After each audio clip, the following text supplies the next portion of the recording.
Look, a market correction is 10%, but no more than 20. A bear market is 20%, but no more than 30. And a market crash is 30% or more. And that's in a 6-month period, mind you. That's what it is. So a crash isn't when it drops by 10%, it's when it's 30 plus. Now, a lot of people say, oh yeah, the market's crashing, it's doing this, it's doing that, it's doing the other. It's not. It's just correcting most of the time. So that's the definition of what a market correction and bear market and crash is. So really, in the Australian property market, the market's actually only ever crashed once, believe it or not, only ever once. And so the time where it actually crashed was in the 1890s, after, if you just want to look at this graph here, after the, should I say, land and investment boom of the early 1890s. And then basically at 1896, the market actually did come down, I'd say more than 30%. It came down actually closer to 50, believe it or not. So that's the only time the market in Australia has ever actually crashed. You can see there, obviously, there's plenty of times where it's corrected and on various things like that. I mean, I don't think there's even been, to be honest, in should I say, an overall Australian market, even bear market recently. Yes, there's definitely been bear markets and crashes in certain markets in terms of like mining towns, smaller towns, tends dependent on one industry and that kind of thing. It's definitely happened, but not an overall, should I say, Australian market crash. So that's kind of what's happened. And you can see there just in should I say, recency, there's been all this extra, should I say, policy supporting the market going up. So you can see, obviously, removal of price controls were one big thing after World War II, and the market pretty much more than doubled almost immediately in a couple of years there. But most of the other booms there are just on credit and various other things, building, mining, financing, all of those sorts of things have largely affected the market. What I'd say here is, because this is only showing up to 2021, just post-COVID, I would probably add massive immigration and massive undersupply building shortage, I'd say.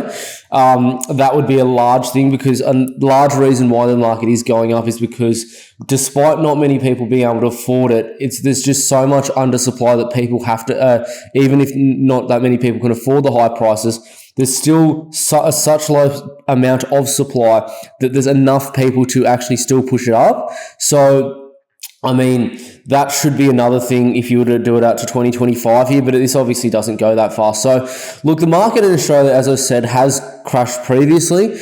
Not a lot of people know that, but it has. It hasn't happened for over 100 years, though. So, obviously, we're looking at a fairly unlikely scenario right here. But to get into really what causes a market crashes, there's plenty of different things that can. First things first, it's mainly oversupply and little demand. So oversupply is when there is more for sale than what is needed. It's very simply put that way. That generally doesn't occur in the inner suburbs, though, in terms of housing. Now, people who might be stock market experts, crypto or anything like that, they'll probably, not agree with everything I'm saying here, but this is only relevant to property. I'm not talking about stocks. I'm not talking about crypto.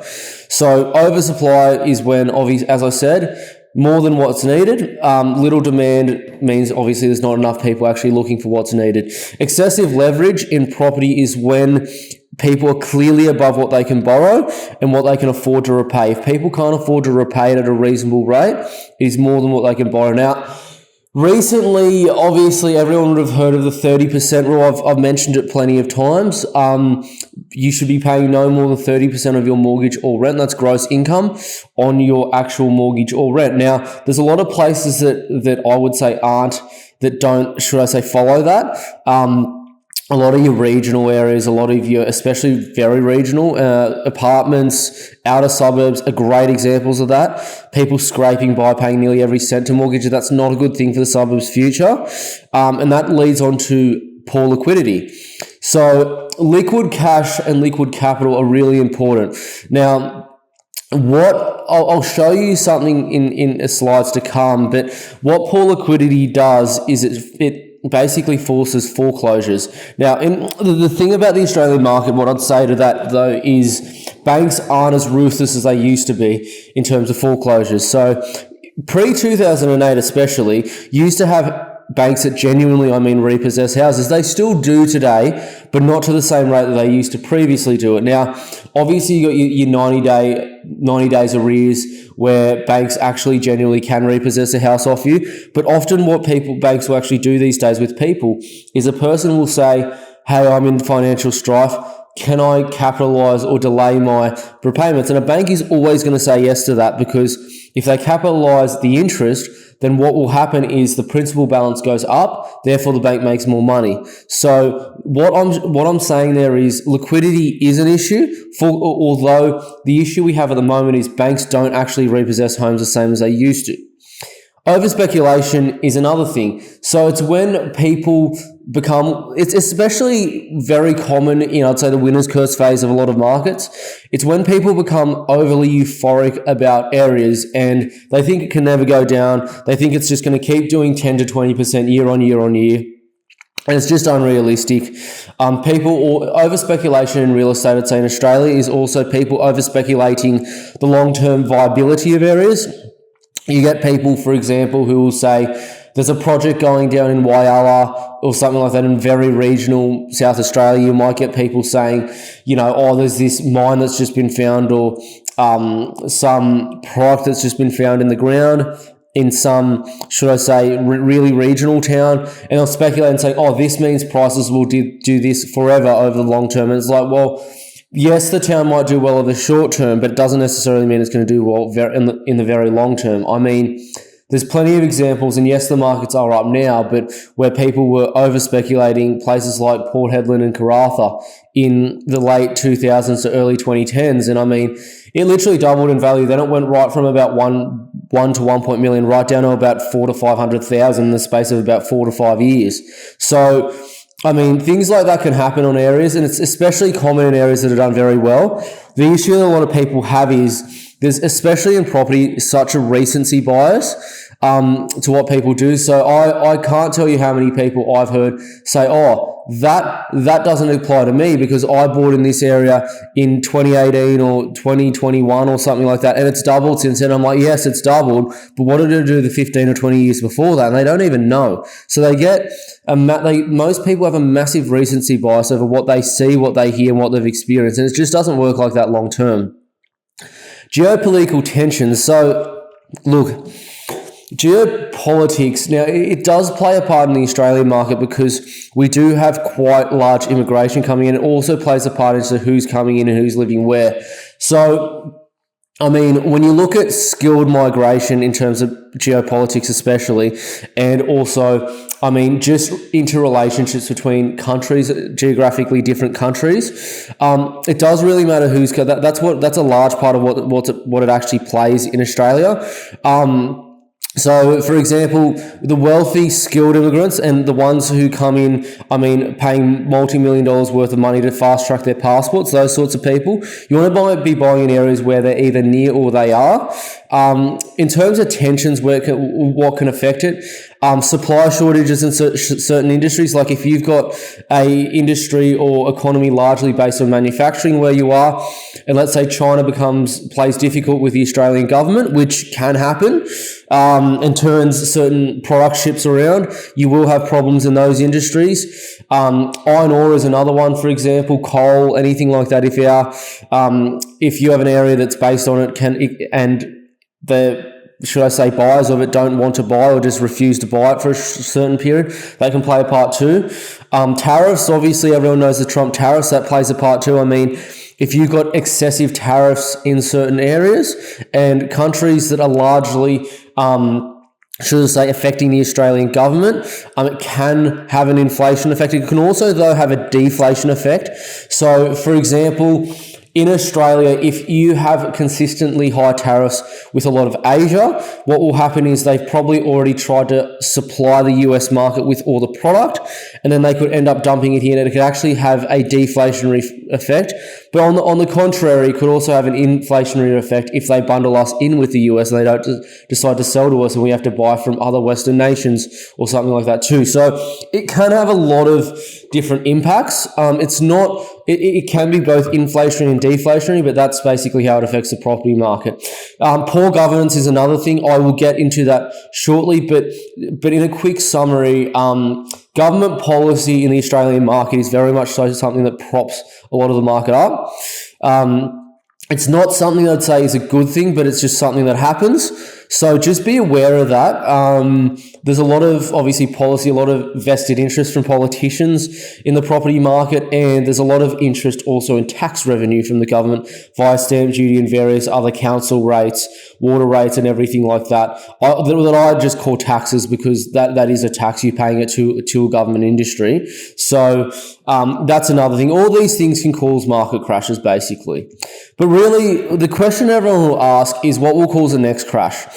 And the first thing I want to tell everyone is it will be probably insolvencies. So this is just an article, I think it was out of the ABC News. Business insolvencies hit a 4-year high as price pressures squeeze hospitality and construction sectors. Now, let's just be real with people. Hospitality, especially since COVID, because of the, working from home, Uber Eats, ordering things in, it's going to be largely affected. It will continue to be. It'll mainly be your small to mids that will be affected. Your top class restaurants won't, because wealthy people will still want to sit down and go to them to do business meetings, nights out and that kind of thing. So that will definitely affect them. However, what I'd say is construction is a big issue, because if the actual end product user, so the actual person in the market can't afford the actual cost and they can't build homes, it means we're not actually getting enough homes out. And we've already got an undersupply and already got massive immigration coming in. So that's only making the supply and demand equation worse, and it's especially worse in the areas that people want to live. So that is something that will balance it out. But insolvency, in terms of the actual, especially business insolvency, will continue to get a lot worse, especially in the SME, small to medium business enterprises. That will be very bad in the future, and it will continue to get bad because we have a terrible government actually trying to run it here. And I'll explain a bit more of that later. Another thing is liquidity issues. So this again is just from the Reserve Bank of Australia. Global financial stability risks have not receded, Reserve Bank warns. So what they're talking about there is you're seeing a bit of a propped up economy, the full effects of things not actually showing yet. Mind you, what I should say is as well, the government keeps intervening when they should not intervene and just let the market do what it does. And the reason for that is because they don't want to lose power and lose popularity. That's the reason they don't do that. So, I mean, really, at the moment, there is a massive problem with liquidity. And I've had people email me before, clearly government workers, trying to debate these kinds of things. And they'll say, "Oh, there's no issue here. I'm in a stable job and all that kind of thing." I'm like, "Yeah, okay. Have you ever had to collect and send, for example, the accounts receivable for a trade shop, for a trading business or anything like that? How many of them are in 30-day arrears or past the actual, should I say, due date of arrears?" And they'll say, "No, I haven't." Well, I'll say, "Okay, no worries. Go and walk into, let's say, a local trading area where you might have a plumbing shop, a warehouse of, let's say, electrical wholesaling, and you might also have maybe a builder tradie there as well. And just ask them, honestly, how many people are in arrears, and they'll speak to you for about an hour and a half, telling you, "Oh, this guy hasn't paid me, this guy hasn't paid me, this guy hasn't paid me," and all that kind of thing.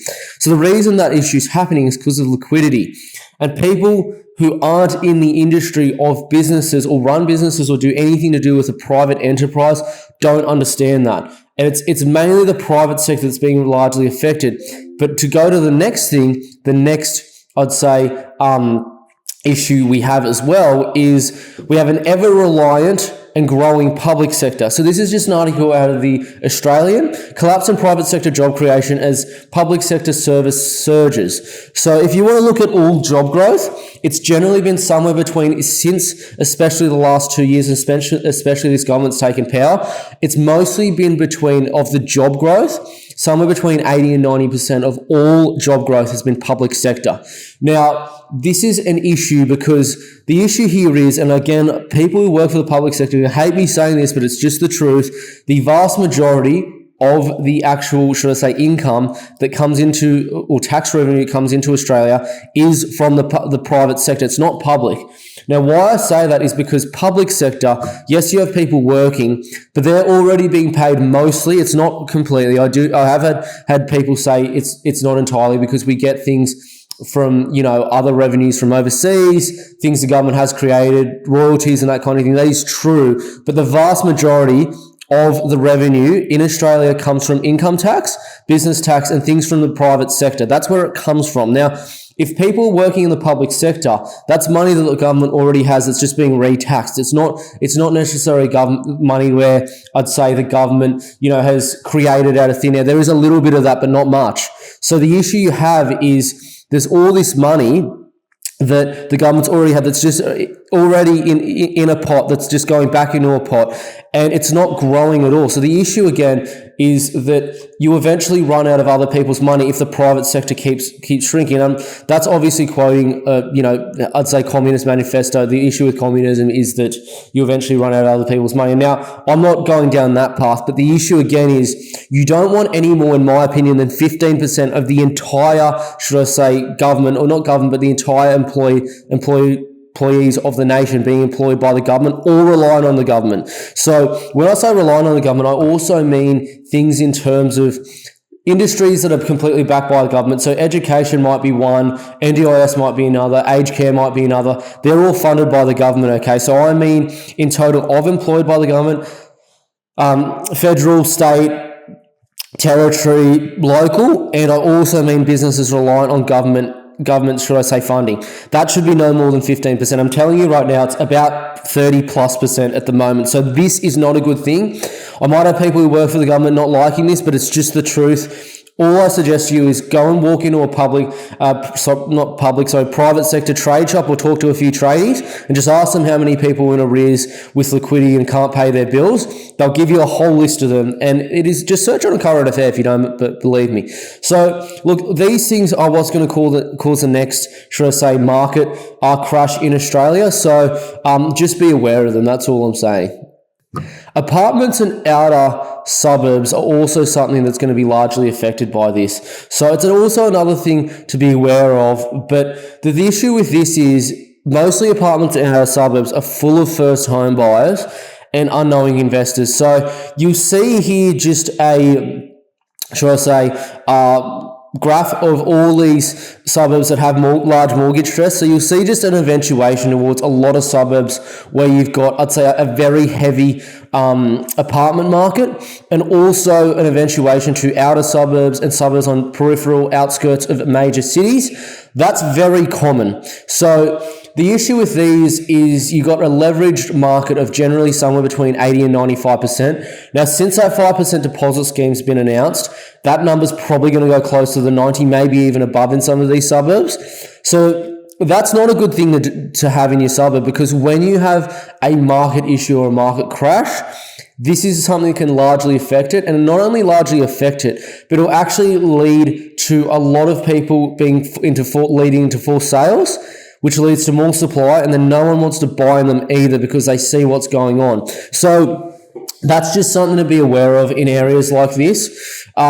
It's not somewhere I'd ever recommend anyone to buy. The only time I'd ever recommend anyone to buy, should I say, new estate, is when it's an infill and it's in a very established area. So there's not many examples of this, but I'll give you a good one. One example is Haberfield. In Sydney, there was a park that sold off and lots that sold off. They're very established suburb. The East Lakes one that might be coming off the golf course might be another if you're buying land and a house. And there was one in Geelong and North Geelong that was done fairly recently. It was also a decent one. But there's not many areas that I'd actually recommend to ever buy ever in new estates. Only ever infill in areas that are very well established and surrounded by much more expensive areas. That's the only time you would ever buy any of these. So look, again, that's another thing to consider, but just don't buy any of these areas. I put it, the only one I'd say on that I consider buying is Camp Hill, but it's not a city I'd buy in at the moment. Maybe in 10 years you go back into Camp Hill and buy it. Not at the moment, it's just gone up too much. But I'll get into that next, so just keep that in mind. Apartments in outer suburbs, generally high mortgage stress, don't buy in them.